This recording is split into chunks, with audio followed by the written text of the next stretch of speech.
Hello, you're watching the Post Up Show. It's me, Cyrus Rogers. I'm here with the main man, Kaunda. Chama, how you doing, Kay? I'm good, Si. I'm good. Just coming off a Lakers loss as we're recording this, so it was actually quite a mixed bag of feelings this morning. Those Trailblazers put us to sleep in the fourth. Gary Trent Jr. was just insane. He was dropping 3-pointers like it was nothing. Really interesting game and interesting to see exactly how things go with the Lakers. But let's not go a little too off topic here. Let's actually go straight into what we're going to be talking about. We're going to be talking about the sort of big movers that at new teams this season and seeing how they're performing. So what we've looked at is some of the top African players, but generally players that people have been talking about in terms of who should have been moving across and rather has moved across to different teams, especially players like Serge Ibaka. Kevin Durant we're actually using as a new signing because he didn't play any of last season. So, if we go through the list of people, Kaunda, we're talking about Kevin Durant, we're talking about Russell Westbrook, Chris Paul, Serge Ibaka, and Dennis Schroder. So we've got two African players in the mix there. A really interesting one. And I think maybe we just go straight into it and we look at the first of the big movers. I think the guy who's really almost redefined what's happened so far for him is Kevin Durant at the Brooklyn Nets. When we look at his stats and the way the Nets have performed as they've started this season, he's been phenomenal. What has your thoughts been on KD? Cyrus, when you have a season-ending injury like Kevin Durant had, and then you spend 18 months off the hardwood, people start questioning what impact that injury is going to have for you. I mean, Cyrus, we've spoken about another player who had a season-ending injury once upon a time in Derrick Rose, and I know we're veering off topic a little bit here, but I'm just saying, sometimes that injury becomes mental more than physical, and the road to recovery becomes longer. But what I'm seeing from Kevin Durant, he's shaking off that rust really quick, and I think he's back to the Kevin Durant we know. Kevin Durant will give you 30 points on any given night, and with him averaging 26.7 points at the moment, this is Kevin Durant like we know him, Cyrus. I mean, rebounding, I think he could do a little bit better, and I don't think it's that much of a big assister, but when I look at his points and rebounding, I think he's heading back to the Kevin Durant we know, and I think everybody at the Brooklyn Nets must be smiling because his stat lines are really looking good already for a guy who was out for so long. And I think that's the thing about this particular team is that people didn't know what to expect from the Brooklyn Nets because they were an unknown entity. We knew exactly what they had before in terms of, the likes of Spencer Dinwiddie, Caris LeVert, Jarrett Allen, and then, with Kyrie having played a little bit last season. But it's a new coach with Steve Nash. He's never done this before. He's got a great back room in terms of the guys that he's brought with him. Mike D'Antoni is a seasoned coach. And so, you look at somebody like that and you think, there's a wealth of experience there, but you just don't know because there's going to be the in-game adjustments. Do you play the players at the same time? How does all of that work? And it seems to have been working out fairly well for the Nets. Their record at the moment is looking a little weird when you think about just how good their start was. They won their first game against the Warriors quite convincingly. They beat the Celtics as well. And then you look at where they are currently, and you're like, okay, the Brooklyn Nets in the Eastern Conference at this point should be the team to watch, but they've won 2 and lost 2. Do you think there's anything that can be read into, perhaps the sort of early teasing problems there? Cyrus, I think it's too early in the season to start judging people after 4 games, but there's gelling issues that always come into place. This is KD's start, and they have lost a key player in Spencer Dinwiddie to injury early on in the season. I think that shakes up the squad a little bit. But I think once all engines are firing properly, the Brooklyn Nets are the team to watch in the East. And dare I say, in the NBA as a whole, because if you look at it, it's either the Lakers at the moment or the Clippers maybe. But at the moment, I'll say they are the team to watch in the East. I think that I don't disagree with you. If Giannis and them are not careful this time around, that top seed is going to Brooklyn. Well, I mean, if we're looking at early season form, the one unbeaten team in the Eastern Conference is none other than the Cleveland Cavaliers with 3-0 start, as well as the Orlando Magic, who are also 3-0. Then you've got the Atlanta Hawks and the Indiana Pacers, who are at that at time of recording. So, it's way too early to start predicting things, especially when the Cavaliers are top of the Eastern Conference. You start thinking, okay, something ain't right here. Something ain't right. But we are being unkind to the Cavs. They've actually played quite well. But you think KD start? Because for me, I actually have, like, that Warriors game really was like seeing KD just come back as if he never left. And yes, they've started managing him and Kyrie already. They missed the last game, just sort of sat that out. Didn't turn out to be a good move from a winning or losing perspective, because the winning wasn't necessarily happening.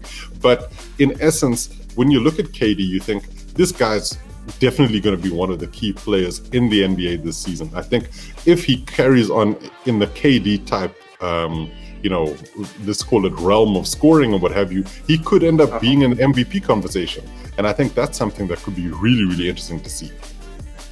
Cyrus, Kevin Durant was 2014 MVP. Yeah. And if you look back then, it's not as if the Oklahoma City Thunder, where he was at the time, were doing wondrous things. It's just Kevin Durant as an individual, he's just such a high-level performer. You can't ignore him. I think already, just looking at his form at the beginning of the season, all things being equal, injuries, don't creep in. He's already in that conversation. If a player like LeBron stays in that conversation, and I always put LeBron and KD right up there as the two elite players in the league at the moment, especially in that three-guard position. Yeah. But he has to be in that conversation, and I think the way I see him starting off, he's saying, "Look, you better remember me. I know I was injured and away for 18 months, but you better remember that there's a reason why Kevin Durant became KD. Damn it."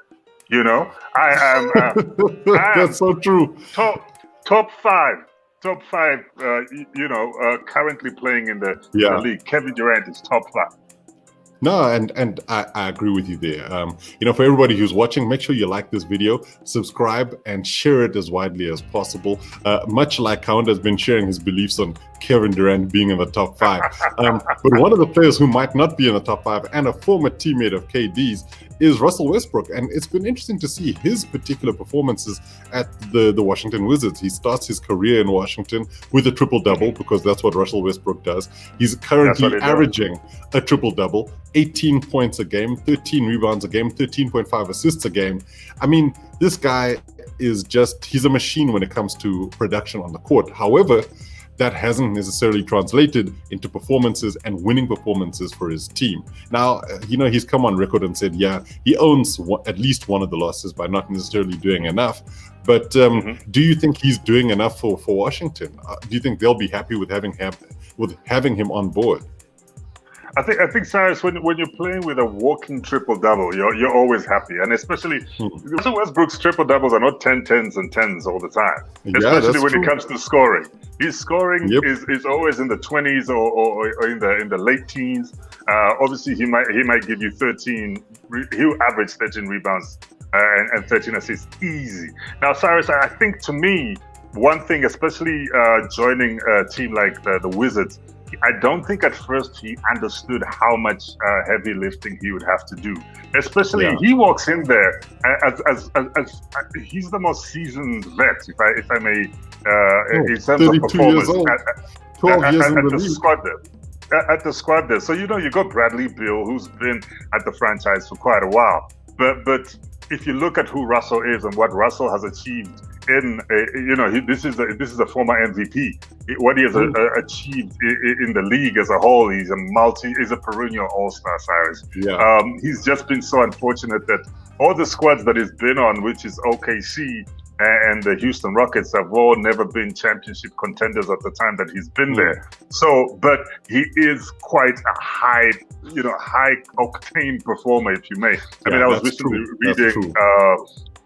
I was recently reading a book by Kobe Bryant, The Mamba Mentality, and what Kobe says about Russell Westbrook, his high-level performance, his basketball IQ, he's way up there with the best of them, but I don't think he comprehended how much heavy lifting he would have to do at the Wizards, which I think now is really, he must be thinking about that, especially when he starts owning some of the losses. He said, no, it was me not really paying too much attention, not really giving it 110%. And I think when him and Bradley Beal and the rest of the squad sit back and analyze what's happened in the first 3 appearances, they will definitely switch things up. And Russell Westbrook, I mean, touch wood, he's not one of those injury-prone players. I think since I started focusing. Well, the last couple of years, he's had his issues. I mean, he's sat out a heck of a lot of games last season, and especially even going into the bubble and that sort of thing. So he has had his issues as the years have progressed. But when you're playing at such a high level and as high octane as he does play, you know, these things will creep in. You'll have the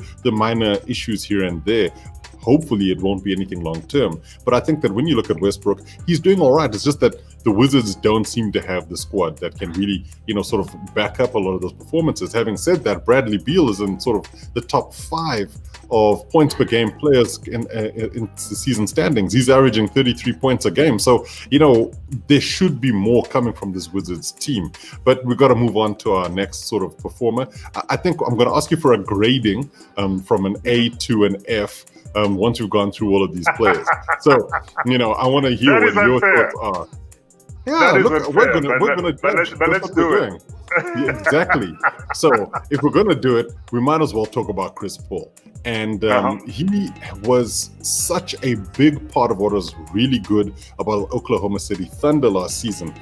It's also interesting because he ties into the Russell Westbrook story, you know, having moved from the Thunder to the Rockets with Chris Paul going in the opposite direction. You sort of saw a changing of fortunes, and Chris Paul now being on the Phoenix Suns has been a really good performer for them. Now, when you look at it, he's averaging 12.7 points a game, 4 rebounds, but he's not necessarily a rebounder. It's the assists, and he's averaging 9.7 assists a game. That's not bad going for a player who's 35 years old. Now, you know, he's not he might be CP35, no longer CP3. But he's still playing at a fairly high level. What have you thought of his performances? Because when you look at the Suns, they're currently sort of third in the Western Conference. Their record is 2-1. Cyrus, CP3 has always been a walking double-double, and you know we've seen him develop from coming from the old Charlotte Hornets and winding up at the Clippers, and his tenure at the Clippers was very unfortunate, always injury-prone. The Clippers always seemed to choke when they got into the postseason. Lob City didn't work. You can go into all sorts of things, and you remember when he went to the Rockets and they almost made the Western Conference Finals, but the Golden State Warriors were just too good for them. Well, the NBA Finals, I mean, they were. Oh, the NBA. They were heading to the NBA Finals, sorry, because they were in the Western Conference Finals. But Cyrus, when you look at where he finds himself now, and I think it's a perfect place, because he finds himself as that vet at the Suns with some good talent around him, especially one Devin Booker, who is the shooting guard, and I think he knows that Devin Booker is the shooting guard, and he's the main scorer at the moment. He's the younger of the two, and obviously he owns more of the energy, if you will, Cyrus. But I think he has an impact at the Suns way beyond what's happening on the court. Obviously, what he says in the locker room, the advice he gives the younger players, you know, just his energy that he brings, that experience that he brings, it will now start translating on the court. And as you can see, the Suns are looking decent. I mean, I know, like we said before, it's a bit too early to start saying they're going to make it here and there. But the Suns, I see them making an appearance in the postseason, especially what they managed to do without Chris Paul in the bubble. I know they didn't stay in the bubble, but they went to the bubble and were undefeated in the bubble. But it was just unfortunate because their standings at the end of that great performance was still not good enough to leave them in the bubble. So, you know, it was just unfortunate. But I think with Chris Paul being there as the big brother to all of them, there's going to be some great performances coming out of the Suns. Yeah, and that's what the Suns are hoping for. His experience will rub off on the young players. He'll be able to bring a heck of a lot of his knowledge into that team and also help them in a way sort of slow down a bit, because young players tend to want to run all the time, where Chris Paul is a thinking man's basketball player. You know, he likes to take his time, find the right pass, not just give a pass, but the right pass. playoffs, and he's showing that this season that he's really leaned into all of his skills, and it's been beneficial for the Suns. I think one of the two players, and we've got to split up LA here because we're looking at the Lakers and we've got the Clippers. Now, let's talk about this young man here, Dennis Schroder. I mean, he's been incredible for the last couple of seasons. You and I have been really watching his progress a heck of a lot. And it's great to see him really come to the fore, because he's been the kind of player who has been so influential in the teams that he's been on in the past. Was almost the sixth man of the year last season, and frankly, I believe he should have been. And now he's averaging 16.8 points a game, 5.5 rebounds, 5.5 assists a game at the Lakers, with the team that has LeBron, with the team that has Anthony Davis, and he's looked the part. I don't think any Lakers fans, yourself included, will be thinking Dennis Schroder was the wrong move. He's been fantastic. No, Cyrus, the Gambian German guard is definitely representing Africa and Deutschland at the same time. Look, Cyrus, when he went to the when he went to the Lakers and said he wanted to be a starter, there were a bit of ripples here and there, and people saying, "Oh, what's LeBron gonna say?" Or LeBron likes the ball in his hands a lot, which sometimes he does. But I think LeBron is also decent enough and a player with enough basketball IQ to realize that Dennis is also a high impact player. He's young enough, to take on any guard in the league at the moment, and he also comes with quite a bit of experience, having played at the Atlanta Hawks as well as the Oklahoma City Thunder.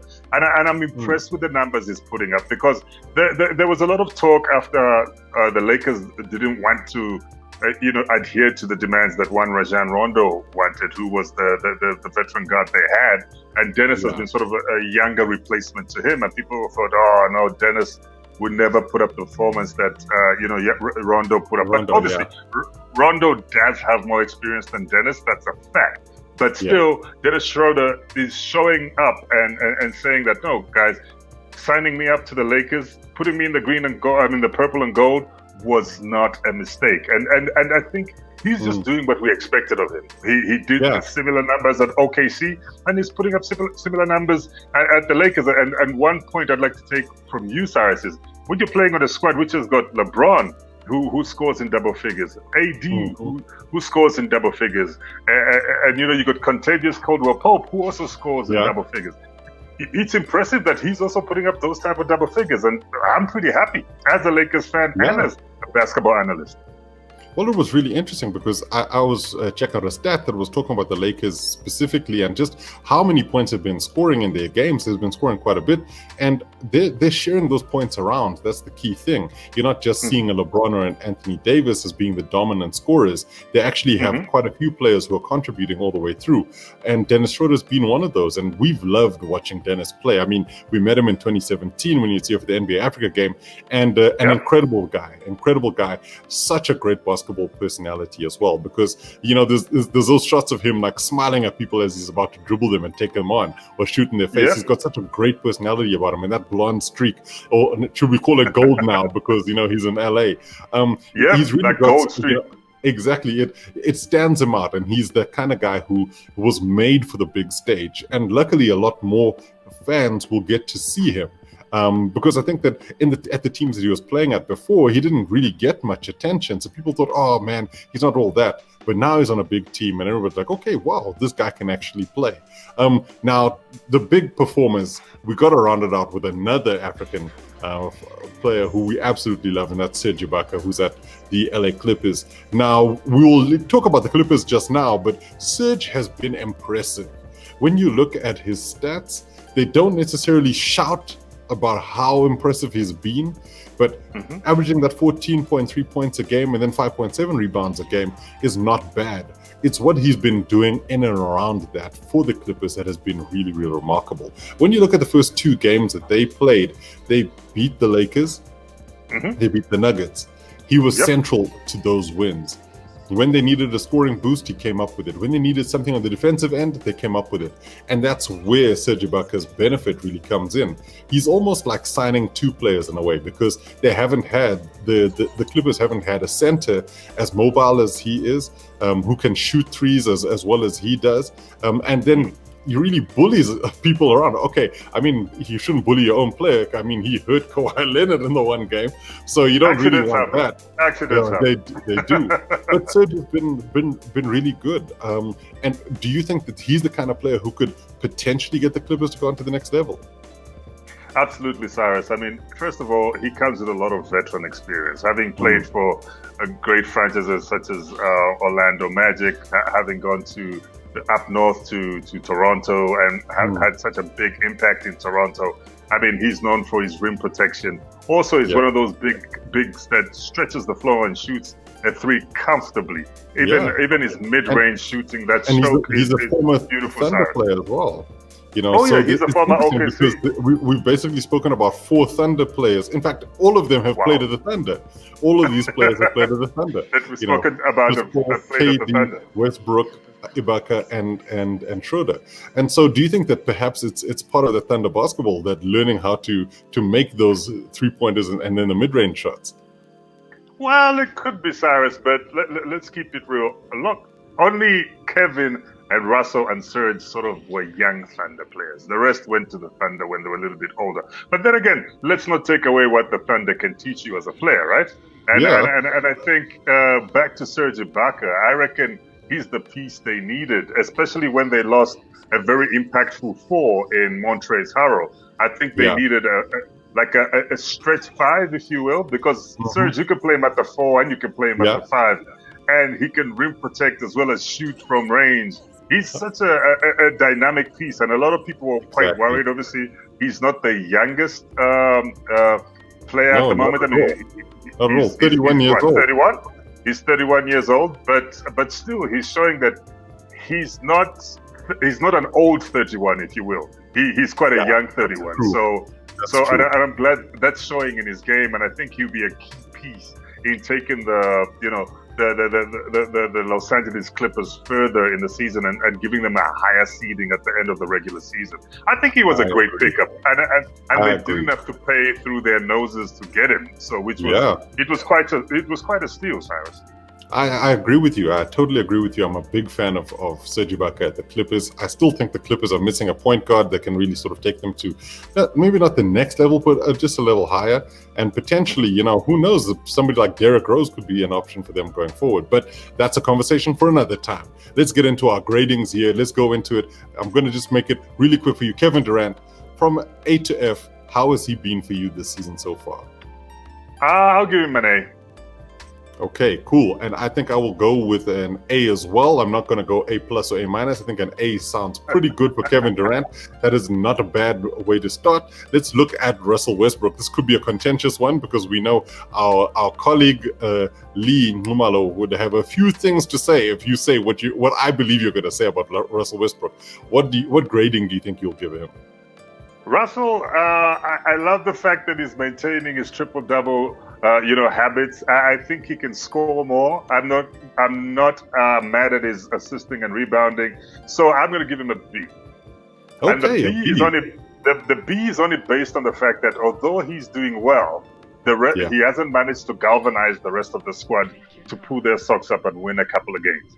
Yeah, I think I agree with you. In fact, I might even go a B- in this one because, like you say, the Wizards they haven't necessarily picked up a head of steam. He's been good, and he's actually looked like he's fitted in nicely, and the team actually seemed to like him a lot there, which is great. I've always had a soft spot for Russell Westbrook. Don't tell anyone. Okay, so our next grading, Chris Paul. CP3. Judging on this is now becoming an NBA journeyman. And he's been many places, and he's had his issues and injuries and that kind of stuff. For what he's done for the Suns so far, I'll also give him an A-. I'll give him an A-. A-, okay. A- for Chris Paul. That's an interesting one. I look at Chris Paul and I think, okay, he's been really good, but an A-, no, I think I might give him a B+.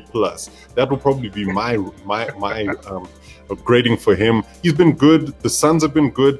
And this is what we've expected from him, but he hasn't necessarily lit up the league or anything like that. So B+ would be my rating. Then Dennis Schroder. I think we've got to go. I think we've got to give him his dues here. What do you think? He gets a straight A from me, Cyrus. One, he's playing on my team. 2, he's having an impact on them, and 3, they're doing well. So Yeah. I'll give him an A straight up. They needed a guard who's very mobile, who gets around, who assists and shoots, and that's exactly what he's doing. Exactly. He's got so much energy, brings that to the team, a lot of character, and has been scoring. His performances have also merited an A from me. Him and KD, if you can believe it, are on the same grade. So yeah, I'd say an A for Dennis Schroder. And I think it's because he hasn't missed a step. I think everything that's happened has been good for him, has been good for the Lakers, and that's been great to see. Serge Ibaka is the last one we need to give a rating to. I'm going to go first on this one. And I think I'm going to give Serge a B+ as well. I think Serge has been pretty good for the Clippers, but not to the point where we're looking at him and we're saying Serge Ibaka will be one of the key guys. They can't get him out of this team. He's got to be there the whole time. I think Serge he's done enough. He's done a really good job, but B+ would be it for me. I might be preambling our next topic, but I expected him to do more in that Mavericks matchup. So I was going to give him an A for. I was going to give him an A for Africa, but he gets a B for Brazzaville, yeah? Absolutely love it. B for Brazzaville. That's fantastic. So we've given our grades to all of these guys. Yours has probably been one of the funniest ones. But let's go into very briefly talking about the LA Clippers. And I think we've got to ask the question, should they be worried? This is their current record. It's actually quite interesting to say that, because when you look at it, everything stems from that last loss. They beat the Lakers 116-109, and it was a very impressive performance, that beating the Nuggets, and these were 2 revenge games. Beating the Nuggets 121-108 was also a big move for them. And then when the revenge was done, they seemed to not just take their eyes off the prize, they were just demolished, absolutely demolished by the Dallas Mavericks. The Mavericks were leading by an NBA record 50 points at halftime, leading 77-27 in that game. It was incredibly bad. I remember watching 51 points at the buzzer. It's crazy. So do you think they should be worried, or is this really one of those, like an aberration? It's the beginning of the season. We don't expect to see anything more like this ever again from them. Cyrus, I don't think we'll see another performance like this from them, but they should be slightly worried, because I think this exposed them as a team. First of all, let's go back. They won on opening night. That was ring night. Cyrus, you remember what you said about ring night. The Lakers probably got lost in all that sipping on LeBron's wine and celebrating the rings, right? and so they made the Clippers, the Los Angeles back-to-back game-winning opening night champions or something. I don't know what we're going to give them. And then the Nuggets game, I think I give that wholeheartedly to them. It was a revenge match. It was, why did you knock us out of the postseason? We're going to show you what we're made of. Now, come Sunday, NBA Sunday, I was looking forward to this because we love us some Luka Doncic. It's a pity Kristaps wasn't in the game, but one of our favorite giants, Boban Marjanovic, was in there. It was a fantastic matchup, Cyrus, until it started looking very lopsided. Take that away. It makes me think, without Kawhi, without Sweet Lou, and without Marcus Morris, that squad falls apart, which is a scary thing to say. Because let's say if Kawhi had been in that game, he could have easily given them 30 points, right? He could have also prevented a couple of points by him being that defender that he is. So say he could have given them 30 points and prevented them from maybe scoring another 20, which is the 50 that they lost by. So they would have lost by 1 point. So regardless, they would have lost, even if I'm thinking hypothetically. I mean, you're giving Kawhi all of the dues here, and I don't know. The point I'm trying to drive home is, it's looking like without Kawhi, they fall apart. Because who's Paul George going to blame now? Is he going to blame Doc Rivers again? Oh no, maybe he's going to blame Tyronn Lue. To blame but himself. He has no one. That's why I saw he took the blame for the loss, being that it wasn't a good night. But Cyrus, 51 points. It was unbelievable. And I think what was incredible is that when you look at the plus minus, this is the thing that is absolutely scary. The Clippers were minus 51 in total. When you look at the worst player from a plus minus perspective for them, it was Ivica Zubac with minus 33. He was horrendous. Anything bad that happened on the court happened while he was there. But then you can't go anywhere when you look at like a Chris Paul, who was 4 for 13 from field goal range and 0 for 6 from 3-point range. It was just a horror show, an absolute horror show from everybody. Then on the contrast to that, you had the Mavericks, who were making pretty much every shot that they took. I mean, their 3-point percentage, they were shooting 34%, which is not great, but it's pretty good. But then when you look at their field goal percentage, they were shooting 49.4%. That's almost making half their shots. I mean, when you look at it, you just think, how is it possible to get to a space where every miss you have is being punished? That's what's happening for the Clippers here. They kept going up, missing a shot, boom, the Mavericks hit another. They go up, miss a shot, boom, the Mavericks hit another. And so it just felt as if every single mistake was being compounded on. I do think that there will be a lot of questions to be answered for them. And I do think that Paul George will have more soul searching to do, if you can believe it. But this one is also on Ty Lue, because I think that he didn't manage the situations well enough. They were down big early, and he couldn't kill that momentum. And that's a key thing. That for me is a Cyrus, coaching. Even if you are the 73-9 Warriors, how do you come back from a 50-point deficit at the half? But you stop it before it's 50 points, and that's the key. Steph would have to be shooting threes with his eyes closed from the bench, next to the water boy, everywhere. Like, he would have to, Lord. Exactly. And that's the problem here, is that it shouldn't have gotten to that level. When it was at 20 points, it was way too much. The fact that it then even doubled is what was really, really, really bad for the Clippers. It doubled and then some. Yeah, exactly. So, but having said that, I think that, yes, there's a lot of lessons to be learned for them. I think they'll look back at this game and say, we are not allowing that to happen. If we all foul out because we were just going buck wild and hitting people in the game, so be it. But they gave up. And that was one of the key things that was a problem here, that they got frustrated that they were missing, and then the Mavericks kept making shots. But rather than get really riled up and try and actually perform better, they just sank into a shell and didn't really come out of that. And that for me is a leadership crisis. That's an issue for the coach as well as the players. There were no one on that Clippers team who stood up to say, stop it. This has to stop now. So, Cyrus, in closing, should we be worried about the Clippers? Long term, no for me. I think that they will definitely manage to shake this off. Remember, the Warriors went 73 and 9, 72 and 9, and then lost the championship. They were just exhausted, Cyrus. The next year, you're always as good as your next result, and when you have a result as bad as that one, you're only as good as the championship you could win, because that's the only way to silence anybody at this point. Absolutely. No, Cyrus, I'm worried because I'm beginning to think the Clippers don't have a clear leader, and I don't think Ty Lue has the wherewithal to come up with a solution in crisis time. When it comes to crunch time, he showed me Sunday night that he will let that team let its heads down and be taken advantage of. I don't know if it's a team issue, because to me, that seems to be the same thing that happened in the bubble against the Nuggets. So I don't know if it's a team thing, or should I blame Ty Lue? Because Ty should have learned from what they did under Doc Rivers, because he was his assistant coach. And now he let them sort of do the same thing in one game that they did in 3 games in the bubble, which is worrying for me. Yeah. Especially, is there overdependence on Kawhi and Sweet Lou Williams' performance, as well as Marcus Morris's grit, which some people say is justified because they are part of that team, right?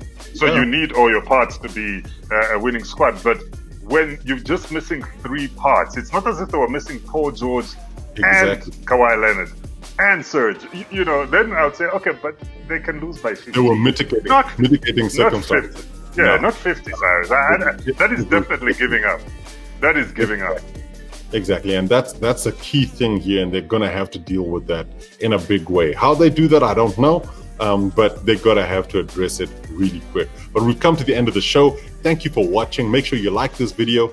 Subscribe to the channel. We love having you guys on board, and then you can get notification as to when we're on. So click the bell icon. But make sure you also share this. Tell your friends about the Post Up Show. Kaunda, Chama, thank you so much. It's been fantastic. And yeah, we will be back again next week.